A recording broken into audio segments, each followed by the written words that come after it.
Hello, my name is Eddie Tofpik. I'm Head of Technical Analysis and Senior Markets Analyst at ADM Investor Services International Limited. I'd like to bring you some foreign exchange charts to look at. And the first one I'd like to look at is the euro against the dollar.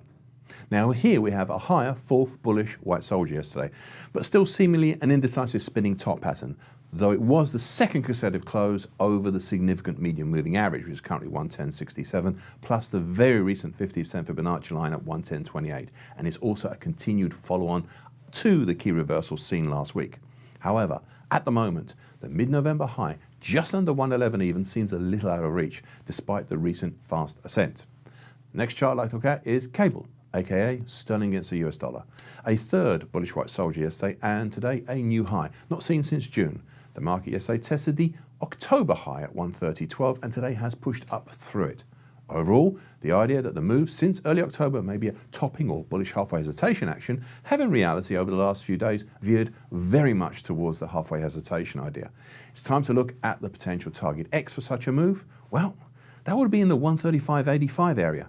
Yes, I know it's far away, but it's better to mention it not at this net now than any other time.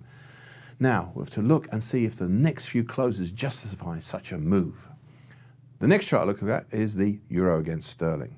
A wannabe bearish engulfing pattern yesterday, but it did have a close back below the previous broken, but still influential, very shallow lower time, currently 85.30 of the 2017-2019 very mildly bullish shift pitchfork. It was also closed back below the support, the interesting super support of 38.2% Fibonacci, showing the big old 2006-2008 move at 85.52. Interestingly, the topside was again capped, as it has been on a closing basis these last many days, by the short moving average. That's currently at 85.5. Do not underestimate this moving average. It shows its best efforts on a closing basis rather than as an absolute. Today, we're pushing down to a fresh low, not seen since May, within striking distance of the 2019 low at 84.69. Finally, we've exited, perhaps for a permanent time, the off-mentioned congestion zone, dating from March to April this year, between roughly 85.20 to 86.80. This is now coalescing as resistance. The next chart I'd like to look at is the US dollar against the Japanese yen. A second bearish black crow yesterday and a suitable follow-on to the previous session's key reversal down. Prices closed below the significant middle time, currently 109.25 of the November 2017 to October 2018 very, very mildly bearish shift pitchfork. This level was a super key support on a closing basis, is now super key resistance on a closing basis. Prices halted at the combination of the old 50-cent Fibonacci line of 2016 move at 108.86 and the long moving average, currently 108.85. Today, we've moved lower and we're now looking at the next significant support, the 50-cent Fibonacci line of the 2019 move so far at 108.41. Finally, all this action has really queued us up to have a weekly key reversal down.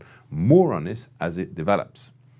The final chart I look at is the Aussie dollar against the US dollar.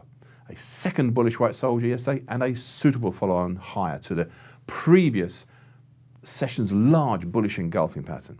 However, the rise was not as high as one would have hoped, as the market was in fairly free territory up until the 50-cent Fibonacci line, the July to October move at 68.75.